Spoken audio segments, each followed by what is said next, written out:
Hey, you are watching Watch Physics. Never forget to subscribe this channel and hit the bell icon.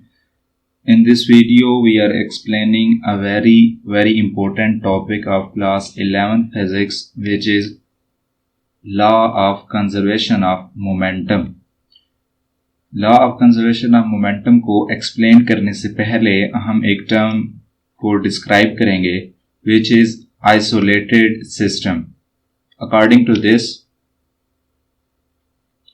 an isolated system is special type of closed system that does not even transfer energy across the boundary. Neither mass nor energy can enter and leave the system. कि isolated system आपके पास एक ऐसा closed system होता है जिसमें से कोई particular mess ना ही इंटर हो सके ना ही वहां से रिलीज हो सके, इवन के एनर्जी भी वहां पे इंटर ना हो सके और ना ही रिलीज हो सके. अगर आप इस डायग्राम को ऑब्जर्व करें तो हमने यहाँ पे एक ओपन सिस्टम को मेंशन किया हुआ है. अब अगर आप ओपन सिस्टम की बात करें तो इस सिस्टम में मैटर भी इंटर भी हो सकता है और रिलीज भी हो सकता है.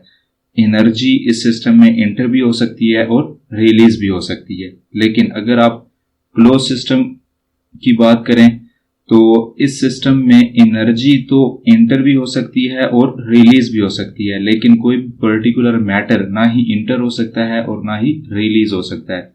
लेकिन अगर आप आइसोलेटेड सिस्टम की बात करते हैं तो ये एक आपके पास ऐसा सिस्टम होता है जिसमें कोई पर्टिकुलर मैटर ना ही इंटर हो सके ना ही वहां से रिलीज हो सके, इवन के एनर्जी भी इस सिस्टम के अंदर इंटर भी नहीं हो सकती और ना ही यहां से रिलीज हो सकती है. Clear this point. अब हम अपने मेन टॉपिक की तरफ मूव करते हैं which is law of conservation of momentum. According to this, total linear momentum of an isolated system remain constant. ये आपके पास law of conservation of momentum की एक सिंपल सी स्टेटमेंट है. अब हम इसको एक्सप्लेन करते हैं.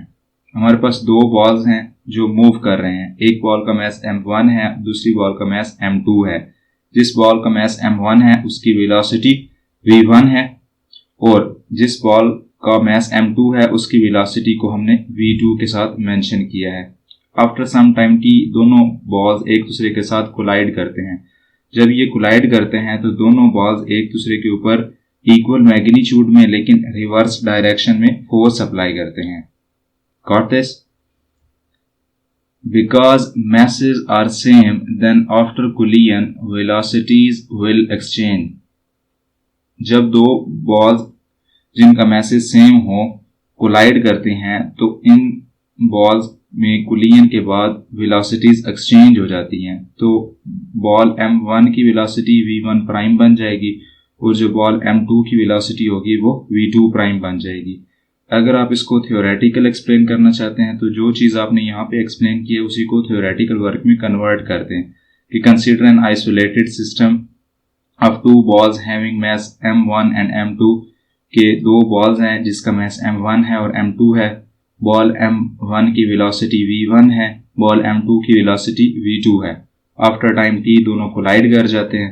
कोलिजन के बाद बॉल m1 की वेलोसिटी v1 प्राइम बन जाती है और बॉल m2 की वेलोसिटी v2 प्राइम बन जाती है. ये आपके पास थ्योरेटिकल एक्सप्लेनेशन है.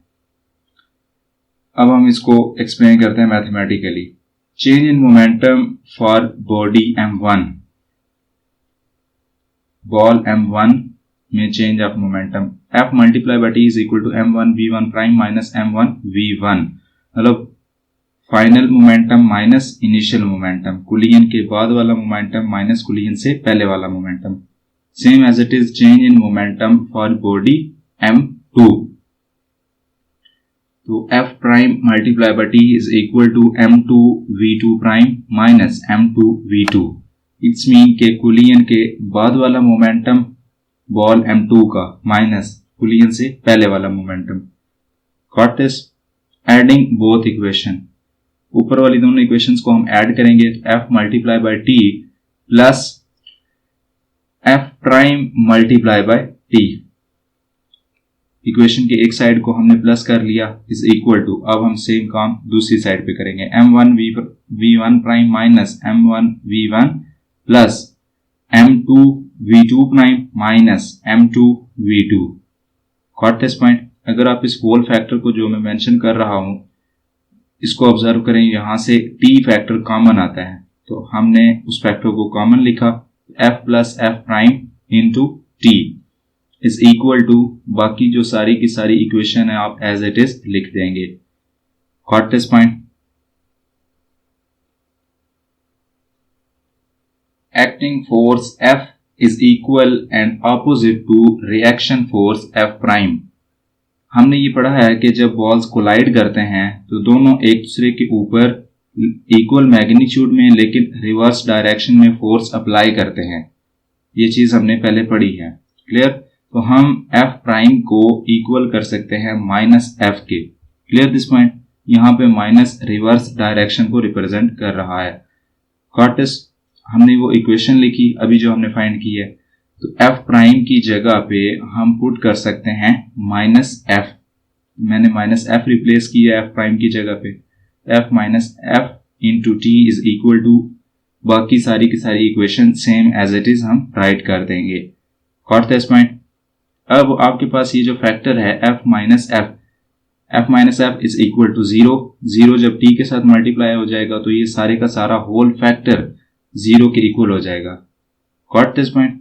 तो 0 इज इक्वल टू, इक्वेशन की दूसरी तरफ जो आपके पास वैल्यूज हैं वो सेम एज इट इज आप राइट कर देंगे। अब आपने इस इक्वेशन को रीअरेंज करना है। m1v1 plus m2v2 is equal to m1v1 prime plus m2v2 prime. It's mean के कुलियन के बाद वाला मोमेंटम आपने इक्वेशन की एक तरफ और कुलियन से पहले वाला मोमेंटम आपने इक्वेशन की एक तरफ करके लिखना है। Clear this point? आपने रीअरेंज कर लिया। अब हम यहां से क्या रिजल्ट इंक्लूड कर सकते हैं, ये आपके पास फाइनल रिजल्ट है। The total momentum of two objects before the collision is equal to the total momentum of objects after the collision. कि जब दो बॉडीज कोलाइड करते हैं तो कुलियन से पहले वाला मोमेंटम और कुलियन के बाद वाला मोमेंटम दोनों इक्वल होते हैं। आई एम होपिंग आपका इस लेक्चर के रिलेटेड किसी टाइप का कोई डाउट नहीं होगा। अगर कोई डाउट है तो आप कमेंट कर सकते हैं, आपको आपका आंसर मिल जाएगा। इस चैनल को सब्सक्राइब करें, बेल आइकन को हिट करें। अपना ख्याल रखें। अल्लाह हाफिज़।